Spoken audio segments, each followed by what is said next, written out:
As we pass the halfway point in the championship of the battery tender Global Mazda MX-5 Cup Series presented by BFGoodrich Tires, we head over the border to the fabled roller coaster of a track, the Canadian Tire Motorsport Park, otherwise known as Mosport.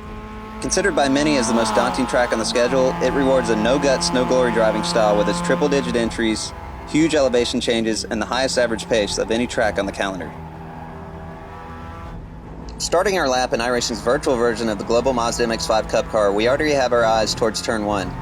This is a fast entry corner. We'll turn in on throttle, lifting as we enter, and letting the car roll down to the apex. As soon as the car takes a set, we'll pour on the power and let the car drift all the way out to the exit, quickly moving the car over to the right to set up for turn 2. We're going to lift just after the bridge and roll as much pace through the apex as possible, but the road's always falling away from you here, and it's really hard to get the power down as we dance the car all the way out to the exit curb and sneak over to the left to set up for turn 3. Braking just hard enough to get in the 4th gear, we'll use the massive grip of our BFGoodrich tires to scrub the rest of the speed all the way down to the apex and slowly add throttle as we open up our hands and free up the car and the engine to gain RPM down this short straightaway.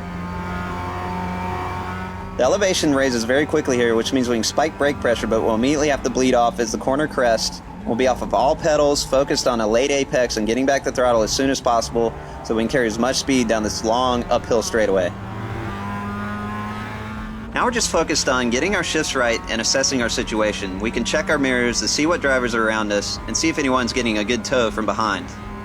If this is the case, we may want to keep the car hard to the right to defend our position.